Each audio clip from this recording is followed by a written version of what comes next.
This topic is about using the distributive property to solve linear equations.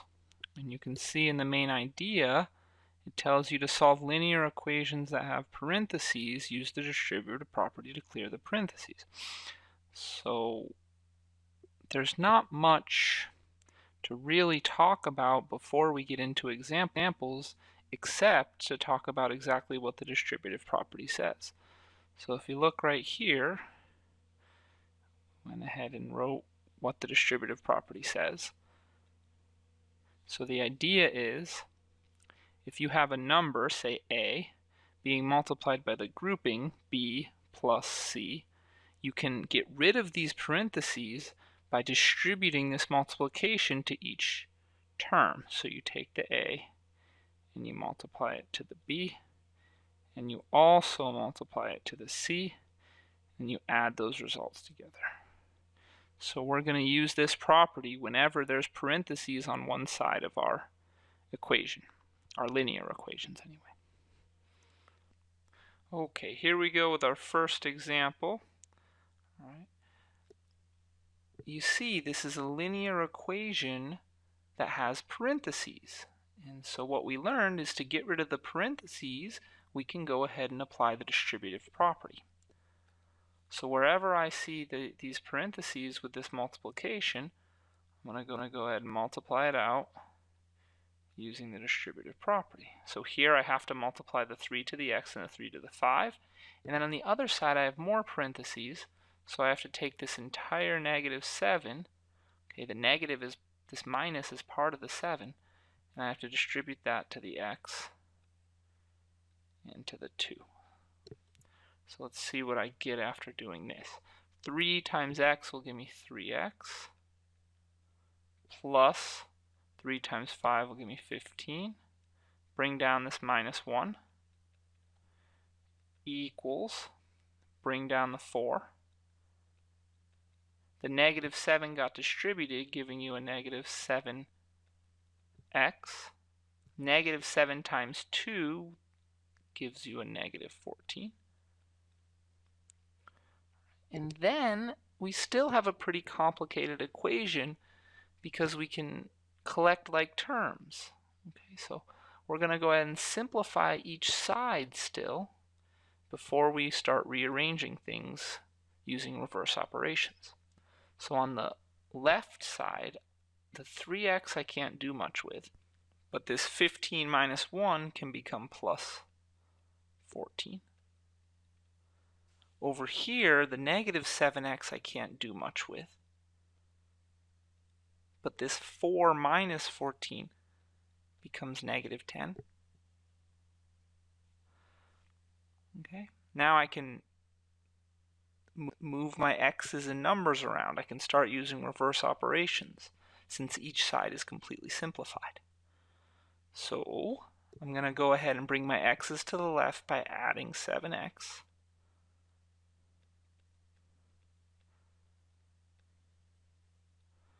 Okay. So here that's going to get rid of the x's, and here I'm going to be left with 10x plus 14. Here I'm going to be left with negative 10. Bring my 14 over.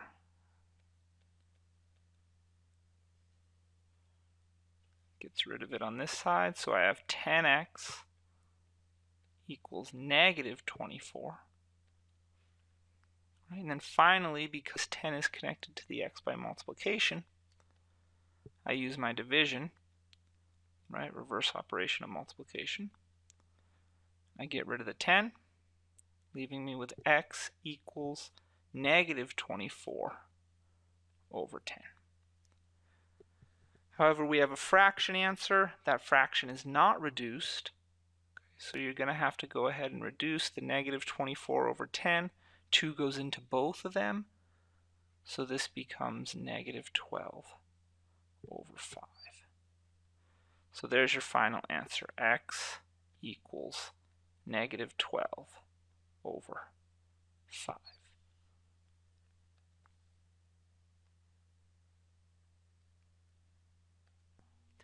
Alright, so here we go with example 2 in this topic. where we're solving linear equations using the distributive property. So this is a linear equation. We got a couple pairs of parentheses, okay, one on each side. So we're going to have to get rid of those parentheses using the distributive property. The trick in this case is to understand that a negative in front of parentheses is encoding multiplication by -1. So you have to interpret these negatives as this multiplication by -1. Once you realize that, you can use your distributive property on both sets of parentheses, okay, to get rid of the parentheses. So let's write what we have left now. It's going to be 19 minus x, right? -1 times x is -x. And then -1 times 2 is -2. Equals, on the other side, we have a 5x that we didn't touch. -1 times 4 is -4. -1 times -x is plus x. Okay, so that got rid of our parentheses. Now we need to go ahead and collect like terms. So this 19 and this -2 is going to collect to give me a 17. This 5x and this x are going to collect to give me 6 x's. So let me bring down what I have. -x plus 17, because this is a positive 17, equals 6x minus 4. Now I can move things around. Okay, let's go ahead and bring my 17 over to the other side to get my numbers together. 17's go away, -x equals 6x minus 21. Then I'll bring my x's over, so I'll subtract 6x from both sides.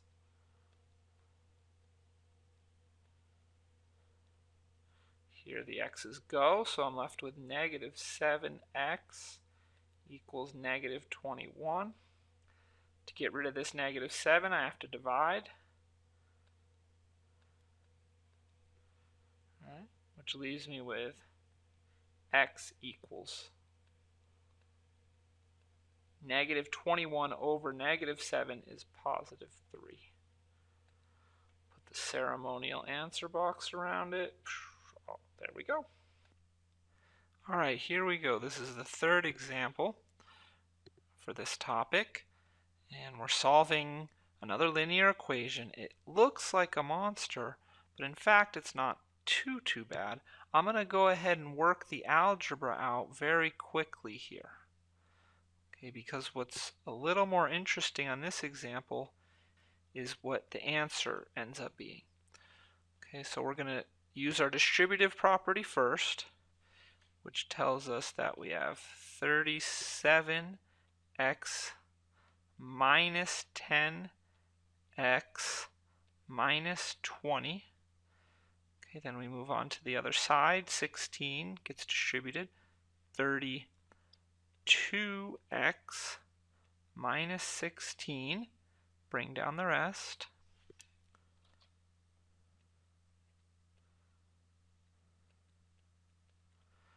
Okay, and keep going with your usual steps to solve the equation. You want to collect like terms on both sides.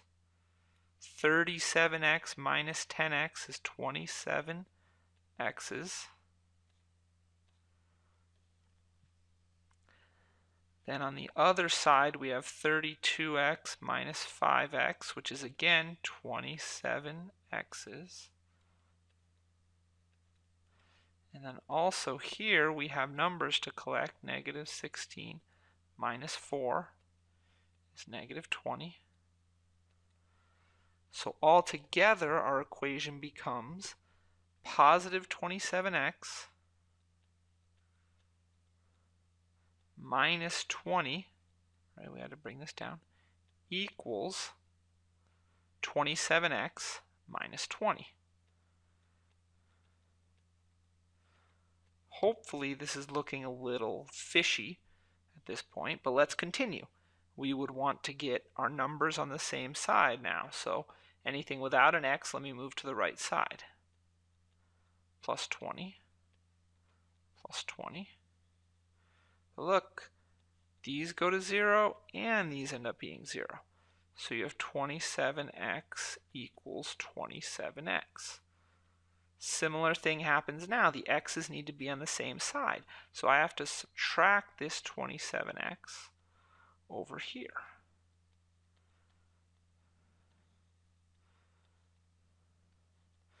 That's going to leave us with 0 equals 0.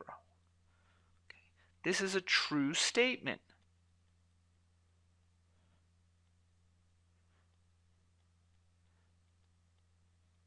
Okay. So an equation, okay, where all the variables drop out and all that remains is a true statement is called an identity. Okay. The solution to an identity is any real number. Okay, all real numbers on the real number line will solve this equation. Okay, so your solution is going to be x can be any real number. Okay. In other words, any number on the number line will work in this equation. Okay, here we go with example 4 for this topic. If you look closely, you'll notice that the numbers in example 4 are actually, almost the same exact numbers as from example 3. There's one slight difference. See if you notice it. But what that means is, again, I'm going to go ahead and work through the algebra very quickly and focus more on the answer and what the answer means than anything. So, got my distribution here.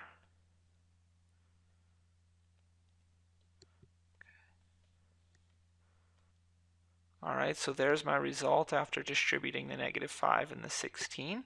Now I have to collect like terms, just like last example. Okay, so there's my result after collecting like terms. And now you can really see the difference between example 3 and example 4. At this point in example 3, we had 27x minus 20 on both sides. However, here we have 27x minus 20 on one side and 27x minus 19 on the other. So when I start moving things around, okay, for example, let's bring this -20 to the other side.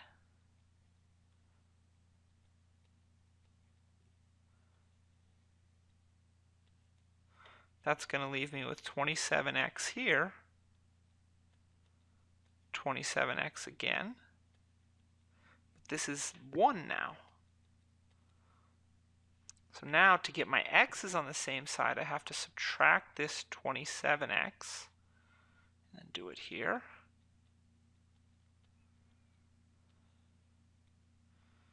But now both of my x's, all my x's go away. This is 0. 27x minus 27x is 0. 27x minus 27x again, 0. So altogether I'm ending up with 0 equals 1. Okay, now this is a little different. This is not a true statement. Last time in example 3, all the x's dropped out and we were left with a true statement. In this example, all the x's drop out and you're left with a false statement. In that case,